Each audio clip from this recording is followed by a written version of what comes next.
I remember growing up as a Muslim kid. We grew up in the Middle East. We practiced, Islam. We would go pray, especially on Fridays. I remember going to the mosque on Fridays. It was sort of a big deal. We practiced 5 times a day as well, and so everything that we did was pretty much centered around our beliefs. And I remember growing up in that culture, wanting a relationship with God, but knowing that this was it, that this was the religion that you go through, that Allah was the God that I served, and that Muhammad was his prophet, and the way to reaching Allah was to follow the teachings of Islam and follow the sayings of Muhammad, which are the hadiths. Growing up, I was used to Hindus, Sikhs, even Christians, Catholics. I had friends who were Hindus, close friends, and so we talked about religion, but pretty much I'd settled in my mind that since I was born and raised a Muslim, I would always remain a Muslim. I'd heard about Jesus and sort of the gospel and what he did, but I was really not interested because to me at the time Islam was not just a religion, it was sort of a nationality. That's who I was, and so it would be ridiculous for me to even consider changing my nationality, even though I did have reservations about certain teachings. The thing about Islam is that it really discourages questions. Questions and doubts are, not having enough faith, and so that was discouraged. My brother was in college, and so he would come, in summer vacation, and he started talking about Christianity. He brought a Bible home, and we started to have, several debates on it. Most of his friends were saved and had a personal relationship with Christ, and so they began to talk to me about it, and I was very defensive and really did not care about it.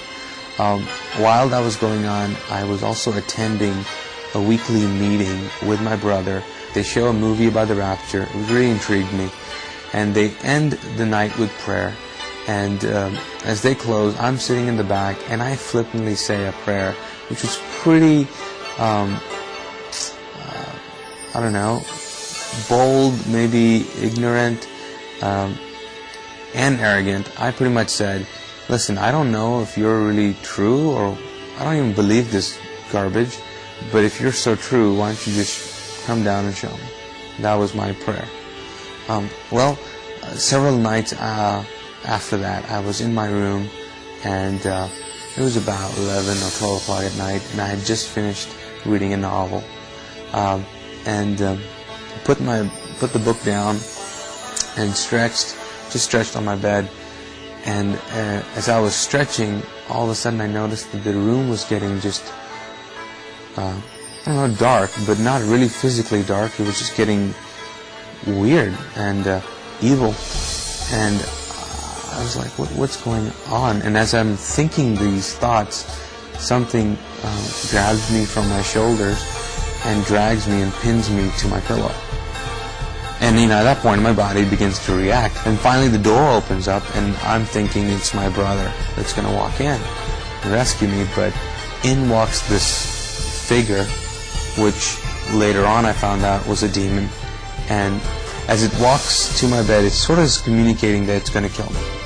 And I'm convinced now that if it gets me, I'm dying that night. At that same moment, I think I was just going through my head about, okay, Allah is the God of Islam. Can He help? And I just knew, for some reason, this was beyond Him. And so I thought, Jesus, can He help? And so, as I'm thinking these thoughts, this figure is coming towards my bed. He reaches my bed and then disappears. I can't see him anymore. Whatever was holding me down, gets released, and I'm I can move again. So I got up from my bed and ran out of the room, woke up my brother, Mahmoud, and asked him, told him what had happened, and he at first said, "Did you have a dream?" And I said, "No, this was real, this was real." I remember still saying, "Listen, my shoulders are hurting from whatever was holding me down here." And so he began to talk to me about the whole experience, and I was like, this is great, but I am terrified, so help me out here, what's going on? And I said, I really believe this thing is going to kill me. And he said, well, there's only one person that has authority over demons and angels. And I said, who? He said, it's Jesus. And I said, okay, I'm praying to him, and whatever, sign me up, pretty much. And so that night we prayed together, and my prayer was, I don't know who you are, Jesus. I don't know if I can call you Lord, but I need your help. And I've heard that you're the only one who can save me from this and keep me from this. And so I'll give you my life, I'll give you everything I have. And then my brother prayed for me. And so after the prayer, felt better, but not, totally well. And so he said, okay, well, we'll see you in the morning, And my thought was, move over because I'm sleeping with you tonight. And he said, no, why don't you go back in that room? And I said, are you crazy? I'm not going back in that room. And he said, no, you should go back. He said, you're going to trust Jesus, so go back in that room. So I go back to the room and I turn on all the lights, take this Bible that my brother gave me, and so I'm reading it. It's, he told me to read John, so I'm reading John, but all of a sudden my body begins to shake uncontrollably, and I'm going, oh no, here we go again. I'm just waiting to get pinned down again. And I just find myself sitting on my bed with my eyes open, staring into one corner of the room where it was just lit up with this glow of this presence. I believe it was the presence of Christ just introducing himself to me. And I remember just looking in a corner of that room, and it was amazing to me because there was so much peace. I think the best way to put it is that the peace was so aggressive that it just took over every thought, feeling, emotion that I was feeling at the time. And there was utter peace. I don't think I've ever felt like that since. Just an amazing amount of peace. And I remember just staring, and what it actually did as well is it put me to sleep. I just remember just looking at it, and I think I said cool or something like that, and I fell asleep.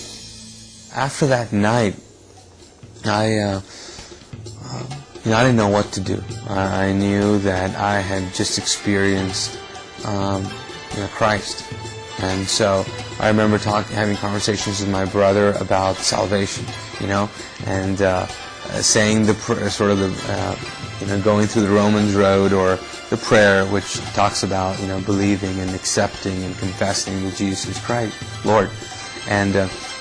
So we kind of did that together, and then I remember even on TV when I would watch shows and they would talk about accepting Christ, I would do it again. So I think I've prayed the salvation prayer about 10 times or so. Just wanted to make sure. But it's radically changed my life. I think my life has been different, but my thoughts have been different now too. My views on God have radically changed. In the past, God was a far-off God in Islam. Not really relational. You kind of just did the deeds and you're in hope for the best. Even now, if you ask a Muslim, if he's going to heaven, he would say he doesn't know. It all depends. And they just say, inshallah, which means God's will, by God's grace, will happen. And but now it's very different. I know I have the assurance of faith now. Before, I thought that you had to do a certain amount of things to get closer to God. Now, I cannot get any closer to God. Now, my intimacy with God can grow, and my love for Him can grow, but as far as He's concerned, He's as close to me as He's going to get.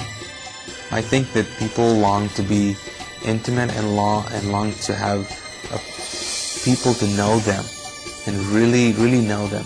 And it is amazing to see a God who really, really knows you and who can be so intimate with you and give you a purpose. I think the biggest thing for me has been the fact that since I've met Christ, I have found what I've been created for. I have found a purpose. And I know that the purpose of life now is to get as many people to experience the love that He has.